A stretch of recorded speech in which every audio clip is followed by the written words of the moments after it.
नमस्कार दोस्तों। तो पिछले लेक्चर में हमने कुछ चीज़ें पढ़ी थी, ग्राफिकल स्टडी ऑफ मोशन। तो हमने डिफरेंट टाइप्स ऑफ ग्राफ्स हमने स्टडी करे थे। तो उसमें सबसे पहले जो ग्राफ था हमारा वो था डिस्टेंस टाइम ग्राफ। तो डिस्टेंस टाइम ग्राफ से हमने जो है वेलोसिटी निकाली थी और हमने डिफरेंट टाइप्स ऑफ मोशंस हमने देखे थे कि उसमें जो है अगर आपका जो है वेलोसिटी कैसी हो रही है, पॉजिटिव डायरेक्शन में, नेगेटिव डायरेक्शन में, और यूनिफॉर्म वेलोसिटी, यूनिफॉर्म मोशन हो रहा है कि नहीं हो रहा है। तो इस मतलब डिफरेंट टाइप्स ऑफ मोशन जो है हमने डिस्टेंस टाइम ग्राफ से हमने स्टडी करे थे। तो उसके बाद में हमारा जो आज का टॉपिक है वो टोटली बेस्ड ऑन क्या है, एक्सेलरेशन। तो एक्सेलरेशन क्या होता है, तो यहाँ पे कुछ हमारे पॉइंट्स लिखे हुए हैं। व्हाट इज एक्सेलरेशन, तो what is acceleration, dimensions of acceleration. तो हम जो है एक्सेलरेशन पढ़ेंगे। अभी तक हमने क्या पढ़ा कि वेलोसिटी क्या होती है, डिस्प्लेसमेंट क्या होता है, तो हम अब पढ़ेंगे एक्सेलरेशन। तो व्हाट इज एक्सेलरेशन, तो what is acceleration, rate of change of velocity with respect to time. तो आपके वेलोसिटी के रेट में क्या चेंज हो रहा है विथ रिस्पेक्ट टू टाइम। तो टाइम के अकॉर्डिंग आपके वेलोसिटी में क्या चेंजेस आ रहे हैं वो आपका हो जाता है एक्सेलरेशन। तो आपका एक्सेलरेशन क्या होता है, rate of change of velocity with respect to time. तो इसका नॉर्मल सा एग्जांपल, अगर आप जैसे आप जा रहे हैं, आप आपकी बाइक से जा रहे हैं, कहीं पे भी जा रहे हैं, आप बाइक पे बैठे हैं और आप एक्सेलरेट कर रहे हैं, जो आपका एक्सेलरेटर है, तो आप एक्सेलरेट करते हैं। तो एक्सेलरेटर का मतलब क्या है, वो आपकी स्पीड को बढ़ाएगा। आपकी स्पीड को बढ़ा रहा है मतलब आपकी स्पीड को क्या कर रहा है, चेंज कर रहा है, आपकी वेलोसिटी को चेंज कर रहा है। तो इसलिए वो क्या हो गया, एक्सेलरेटर। तो यहाँ पे क्या हुआ, वेलोसिटी का चेंज। पहले आपकी वेलोसिटी क्या थी, कम थी, फिर आपने एक्सेलरेट किया तो आपकी वेलोसिटी क्या हो जाएगी, बढ़ जाएगी। तो यहाँ पे क्या हुआ, टाइम के रिस्पेक्ट में आपकी वेलोसिटी क्या हुई, चेंज हुई, मतलब इंक्रीज हुई। तो ये आपका क्या हो गया, एक्सेलरेशन। तो जब भी वेलोसिटी में चेंज आ जाता है तो आप एक्सेलरेशन में आ जाते हो, मतलब कोई भी ऑब्जेक्ट जो है वो एक्सेलरेशन में आ जाता है। तो आपको समझ में आ गया होगा what is acceleration, rate of change of velocity with respect to time. तो आपका एक्सेलरेशन क्या होता है, rate of change of velocity, मतलब फाइनल वेलोसिटी क्या थी, minus initial velocity upon time, मतलब टाइम के रिस्पेक्ट में जो है आपकी वेलोसिटी कितनी चेंज हो रही है, v2 माइनस v1। ठीक है, तो ये क्या होता है एक्सेलरेशन, चेंज इन वेलोसिटी। मतलब आपकी जो है अभी वेलोसिटी क्या है और आपकी पहले वेलोसिटी क्या थी, दोनों को अगर आपने क्या कर दिया, डिफरेंस किया, मतलब आपको क्या पता चलेगा उससे, चेंज, मतलब उसमें डिफरेंस कितना आया, वेलोसिटी में चेंज कितना है विद रिस्पेक्ट टू टाइम। तो टाइम के रिस्पेक्ट में आपका वेलोसिटी में कितना चेंज आया वो आपका क्या हो जाएगा, एक्सेलरेशन। तो एक्सेलरेशन जो है वो एक क्या होती है, वेक्टर क्वांटिटी होती है। और वेक्टर क्वांटिटी होती है जब, और इसका डायरेक्शन जो रहता है वो क्या रहता है, वेलोसिटी के डायरेक्शन में रहता है। ठीक है, तो एक्सेलरेशन क्या होता है, rate of change of velocity with respect to time. अब आता है यहाँ पे डायमेंशंस ऑफ एक्सेलरेशन। तो डायमेंशंस ऑफ एक्सेलरेशन क्या होता है, अभी यहाँ पे जो है हम यहीं से इसके डायमेंशंस निकालेंगे। ऊपर क्या है आपका वेलोसिटी, वेलोसिटी के डायमेंशंस क्या होते हैं, मीटर पर सेकंड। और टाइम का डायरेक्शन क्या होता है, मतलब टाइम कैसे नोट करते हैं, विद रिस्पेक्ट टू सेकंड। अब यहाँ पे मीटर पर सेकंड मतलब क्या हो जाएगा, m0 l t minus 1 upon t। ठीक है, मीटर पर सेकंड के डायमेंशंस क्या हो जाएंगे, m0, m यहाँ पे आपका मास नहीं आ रहा तो मास क्या हो जाएगा 0, l t minus 1 upon t। अब ये t जो है, अगर हम कभी भी हम जो डायमेंशन एनालिसिस लिखते हैं उसमें जो t है आपका जो है वो कभी भी नीचे नहीं आता है, तो हमेशा क्या रहेगा, हमेशा वो न्यूमरेटर में रहेगा। न्यूमरेटर में अगर हम इसको लेके आएंगे तो ये क्या हो जाएगा, m0 l t माइनस 2। ये t जो है इधर आएगा तो क्या हो जाएगा -1, और -1 जो दोनों ऐड होंगे तो आपको क्या मिल जाएगा, t माइनस 2। तो एक्सेलरेशन के डायमेंशंस क्या हो गए, m0 l t माइनस 2। ये आपका क्या हो गया, डायमेंशंस ऑफ एक्सेलरेशन। और आपको जैसे मैंने पहले बताया कि जो एक्सेलरेशन है वो क्या है, वेक्टर क्वांटिटी। ठीक है, तो इसके डायमेंशंस हो गए। नेक्स्ट आता है आपका इंस्टेंटेनियस एक्सेलरेशन। तो जैसे हमने पढ़ा था इंस्टेंटेनियस वेलोसिटी क्या होती है, वैसे ही जो है इंस्टेंटेनियस एक्सेलरेशन क्या होगा, एक पर्टिकुलर इंस्टेंट आप में आपका जो एक्सेलरेशन है वो क्या है, वो आपका क्या हो जाएगा, इंस्टेंटेनियस एक्सेलरेशन। तो ये आपका कोई एक पर्टिकुलर टाइम इंस्टेंट पे होगा। तो इंस्टेंटेनियस एक्सेलरेशन जो है हम वो डिफरेंशिएशन के फॉर्म में लिखते हैं, मतलब dv/dt। ये आपका क्या हो जाएगा, इंस्टेंटेनियस एक्सेलरेशन। तो dv/dt मतलब d क्या होता है, एक small change in velocity. d का मतलब क्या होता है, change, small change in velocity with respect to time, मतलब टाइम के रिस्पेक्ट में आपकी वेलोसिटी में क्या स्मॉल जो छोटा सा चेंज आ रहा है वो आपका क्या हो जाता है dv by dt, मतलब इंस्टेंटेनियस एक्सेलरेशन। तो इंस्टेंटेनियस एक्सेलरेशन आपको समझ में आ गया होगा कि एक पर्टिकुलर इंस्टेंट पे आपके एक्सेलरेशन, आपका जो एक्सेलरेशन है वो क्या है, मतलब एक पर्टिकुलर इंस्टेंट पे आपकी वेलोसिटी कितनी चेंज हो रही है विद रिस्पेक्ट टू टाइम, तो आपका हो जाएगा इंस्टेंटेनियस एक्सेलरेशन। नेक्स्ट आता है आपका topic positive, negative and zero acceleration. तो positive, negative and zero acceleration कब होगा? तो पॉजिटिव एक्सेलरेशन कब होगा?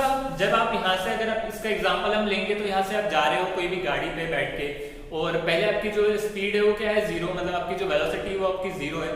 फिर आपने गाड़ी स्टार्ट करी, उसके बाद में आपने एक्सेलरेटर लिया, तो यहाँ पे क्या हो रहा है, वेलोसिटी आपकी बढ़ रही है। तो जब भी वेलोसिटी क्या होती है, बढ़ रही है, इंक्रीज होती है, पहले क्या थी जीरो थी, उसके बाद में इंक्रीज होकर कोई पर्टिकुलर वेलोसिटी पे आप जा रहे हो, तो यहाँ पे क्या हो रहा है, आपका जो एक्सेलरेशन रहेगा ये कैसा रहेगा, पॉजिटिव एक्सेलरेशन।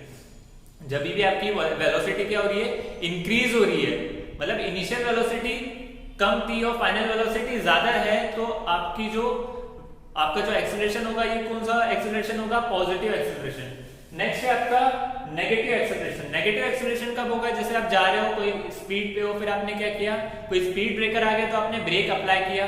ब्रेक अप्लाई करने की वजह से क्या होगा, आपका जो एक्सेलरेशन है वो क्या होगा, आप जो है वहां पे वेलोसिटी तो चेंज होगी, पर जब ब्रेक अप्लाई करेंगे तो क्या होगा, पहले आपकी जो वेलोसिटी रहेगी वो क्या रहेगी, ज्यादा रहेगी, पर ब्रेक अप्लाई करने की वजह से आपकी वेलोसिटी क्या हो जाएगी, कम हो जाएगी। तो इस वजह से यहाँ पे जो एक्सेलरेशन आएगा, मतलब यहाँ पे कुछ चेंज आएगा, पहले आपकी वेलोसिटी ज्यादा थी, बाद में कम हो गई, तो यहाँ पे भी क्या हुआ, एक चेंज आया, तो change in velocity with respect to time. तो यहाँ पे जो एक्सेलरेशन आएगा ये कैसा रहेगा, नेगेटिव एक्सेलरेशन। तो जब भी आप ब्रेक अप्लाई करते हो, जब भी आपकी वेलोसिटी क्या होती है, पहले ज्यादा रहती है और बाद में कम हो जाती है, तो इस टाइम पे जो एक्सेलरेशन आता है वो कौन सा रहता है, आपका नेगेटिव एक्सेलरेशन, और इसको रिटार्डेशन भी बोलते हैं और डी एक्सेलरेशन भी बोलते हैं। थर्ड आपका आता है जीरो एक्सेलरेशन। तो जीरो एक्सेलरेशन कब होगा, जब आप कोई भी कांस्टेंट वेलोसिटी से चल रहे हो, जब भी कोई ऑब्जेक्ट जो है वो कांस्टेंट वेलोसिटी से ही चल रहा है, तो यहाँ पे क्या हो रहा है, वेलोसिटी में कोई चेंज आ नहीं रहा है, वेलोसिटी में चेंज नहीं आ रहा है विद रिस्पेक्ट टू टाइम, तो आपका एक्सेलरेशन क्या हो जाएगा, जीरो। यहाँ पे एक्सेलरेशन जीरो हो रहा है, पर उसका डायरेक्शन जीरो नहीं हो रहा है, यहाँ पे सिर्फ एक्सेलरेशन का मैग्नीट्यूड जीरो है। अगर आप कोई भी हाईवे पे जा रहे हो तो आप एक कांस्टेंट स्पीड से चलते हो, तो उस केस में आपका जो एक्सेलरेशन रहता है वो क्या रहता है, टोटल जीरो।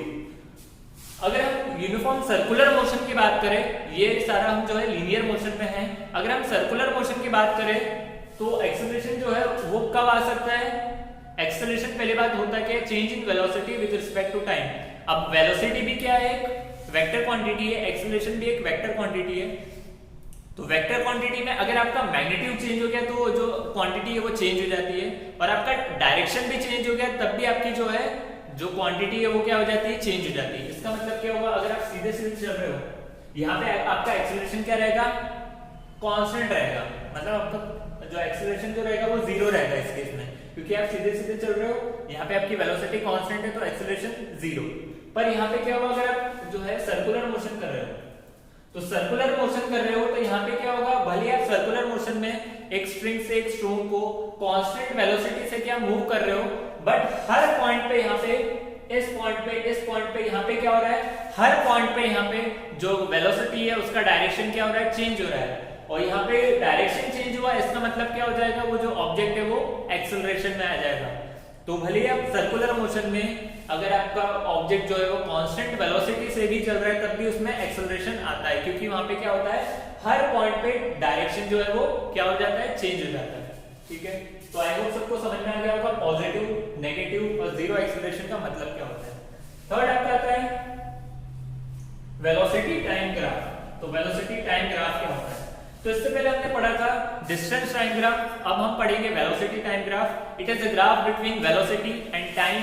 जो आपकी वेलोसिटी है वो आपकी कहां पे रहेगी, y एक्सिस पे रहेगी, और जो आपका टाइम रहेगा वो x एक्सिस पे रहेगा। तो यहाँ पे different types of velocity time graph दिए हुए हैं। सबसे पहला जो आपका ग्राफ है वो है object moving with constant velocity. First जो आपका ग्राफ है क्या है, object moving with constant velocity.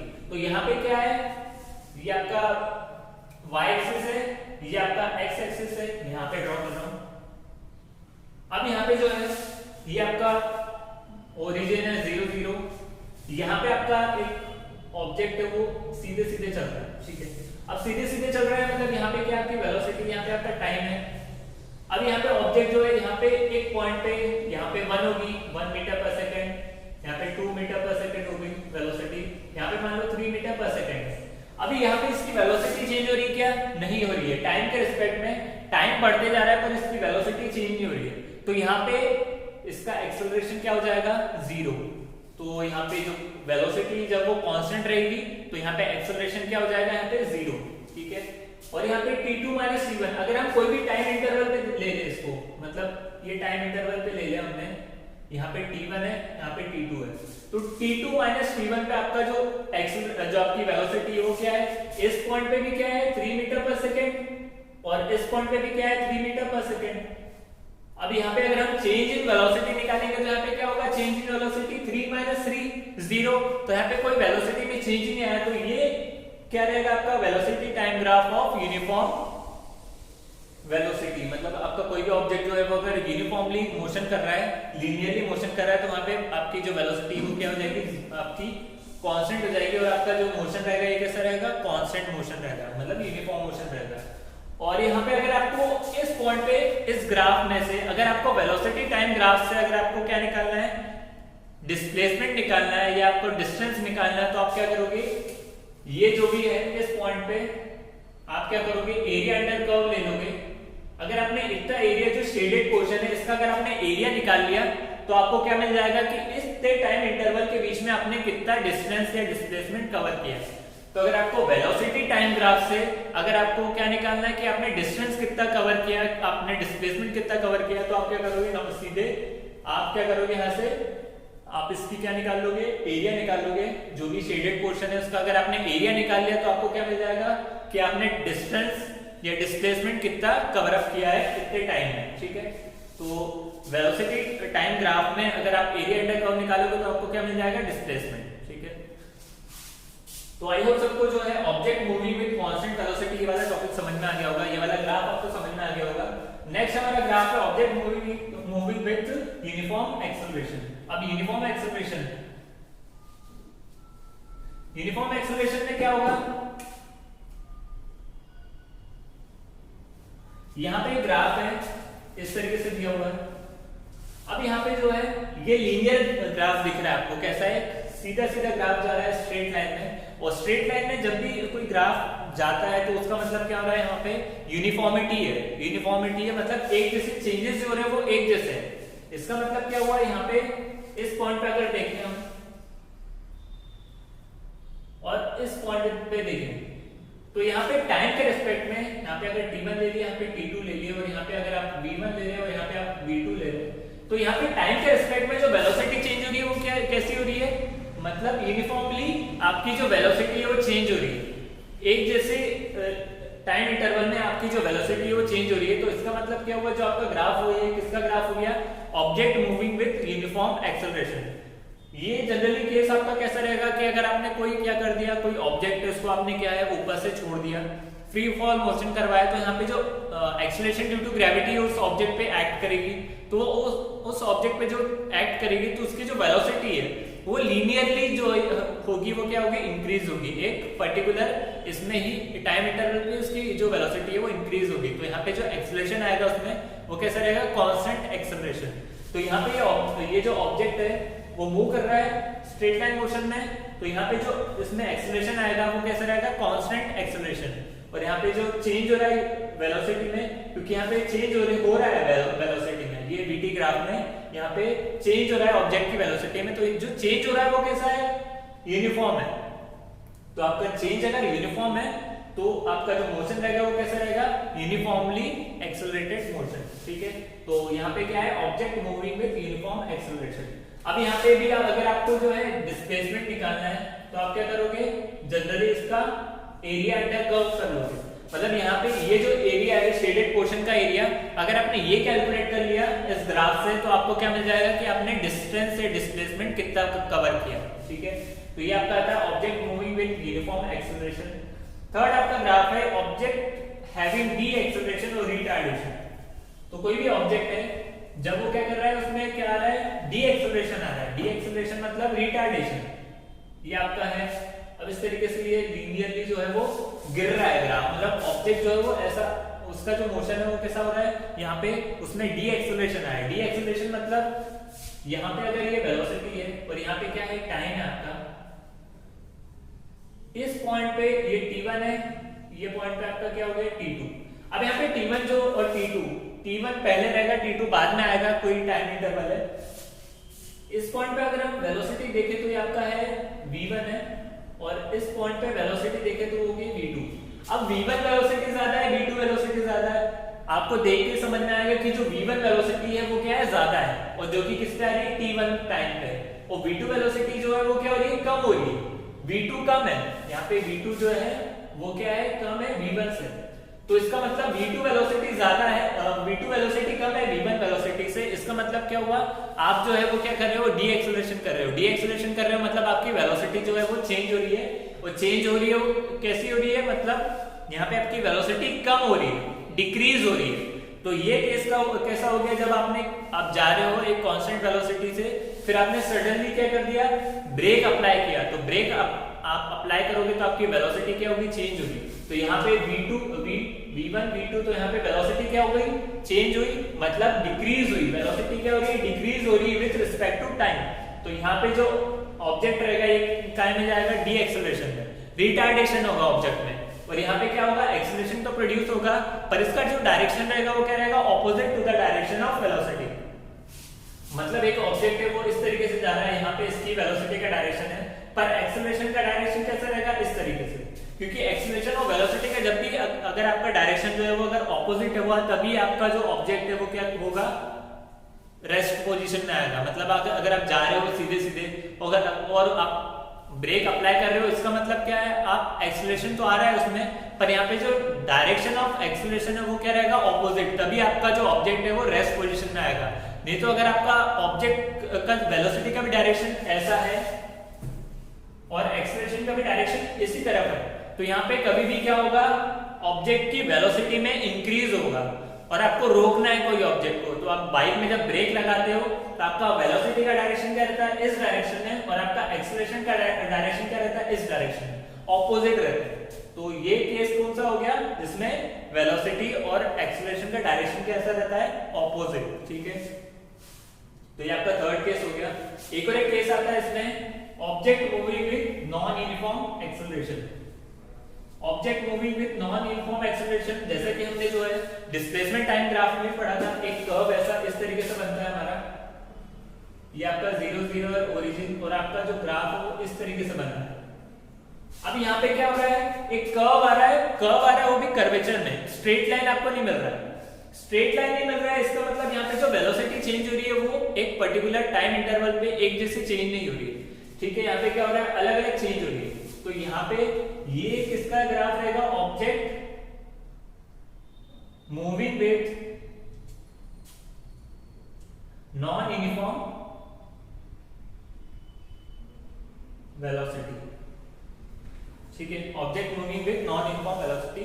ठीक है, तो ये आपका फोर्थ ग्राफ है, जिसमें क्या हो रहा है, आपको एक कर्वेचर मिल रहा है इस तरीके से, और कर्वेचर जहां पे भी आया वहां पे क्या हो जाता है, नॉन यूनिफॉर्मिटी आपको प्रोड्यूस होती है। तो ये आपके 4 केसेस हो गए। तो आई होप सबको ये चारों केसेस समझ में आ गए होंगे।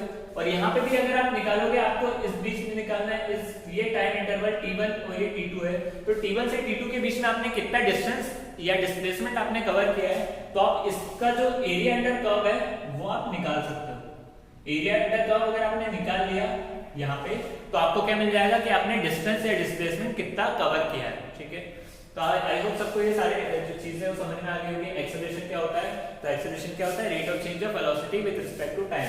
और आपका डायमेंशंस, तो डायमेंशंस हमने निकाले थे lt -2 m0 lt -2।